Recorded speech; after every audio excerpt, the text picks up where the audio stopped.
Ciao amici, buon lunedì 26 agosto a tutti. Inizia una settimana importante, una settimana che porterà alla sfida, al big match, il primo di questo campionato tra Juventus e Napoli, una sfida che potrebbe portare anche qualche novità in chiave calciomercato. In tal proposito vi chiedo di scrivermi cosa ne pensate e soprattutto cosa vi aspettate da questi ultimi giorni della sessione corrente, finestra che chiuderà i battenti, come ben sapete, il 2 settembre.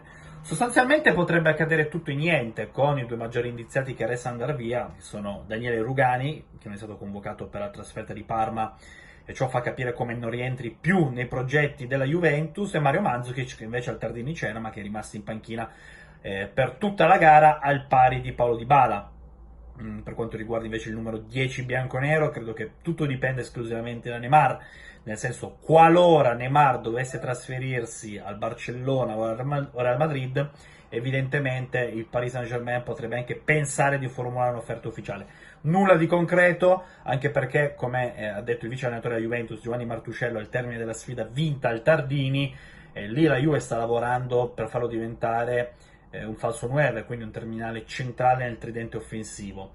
Chiaro che poi le dinamiche sono volubili, basti vedere quello che è accaduto con Manchester United, con il Tottenham. Chiaro che per la Juve Dybala non è un incedibile, anche perché credo che al netto di Cristiano Ronaldo e di Giorgio Chiellini la Juve di incedibili non ne abbia. Sono curioso di vedere ciò che accadrà allo Juventus Stadium sabato in termini di formazione, perché Sarri potrebbe riproporre la stessa che ha vinto a Parma, oppure proporre qualche novità, studiando anche poi le caratteristiche degli avversari. In tal senso mi sorprende molto, no, il fatto che a distanza di mesi, a distanza di un nuovo allenatore, la Juve si sia ritrovata a giocare a centrocampo con Khedira e Matuidi. Però onestamente, per quanto riguarda il centrocampista tedesco, comprendo la decisione societaria, ovvero perché andare a pagare una buonuscita a un giocatore importante del calibro di Khedira, se, qualora dovesse star bene, potrebbe anche poi fornire un contributo di livello. È chiaro che dietro questo se c'è un mondo, perché Khedira è un giocatore che ha convinto con Max Allegri, ha convinto con Löw, ha convinto con Carlo Ancelotti e con tanti altri allenatori, però le sue condizioni fisiche sono sempre precarie, e questo è stata un po' una costante di un'ottima carriera, che però appunto è stata un po' condizionata dallo status atletico. Parallelamente Matuidi credo che a questo punto difficilmente lascerà la Juventus, anzi mi sorprenderebbe molto. Un giocatore che ha ancora un anno di contratto con i bianconeri, che però non è mai entrato concretamente nell'ordine di idee di lasciare Torino, declinata la proposta del Monaco, declinata un'altra offerta francese, e addirittura è partito tra i titolari a Parma.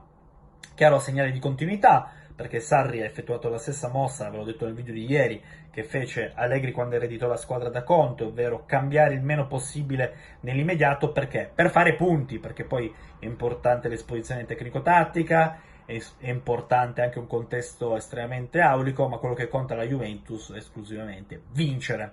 E Sarri si è già immedesimato in questa mentalità e l'ha dimostrato con tanto buonsenso, optando per un 11 che ci ha sorpreso molto e che non ha proposto quindi novità. Vedremo anche poi se partirà nuovamente titolare allo Stadium dopo che è partito titolare al Tardini Higuain, un giocatore che a me onestamente è piaciuto molto contro i Ducali, due palle sontuose servite nei piedi di Ronaldo con qualche problema stranamente di mira, ma soprattutto molto generoso e al servizio dei compagni. Insomma ragazzi, ci attendiamo a vivere una settimana di passione. Scrivetemi nei commenti cosa vi aspettate in chiave mercato. Per quanto riguarda invece il probable line-up contro il Napoli, ci spingeremo nei prossimi giorni, anche perché eravamo convinti che potesse essere diverso contro il Parma, e invece Sarri ci ha stupito tutti.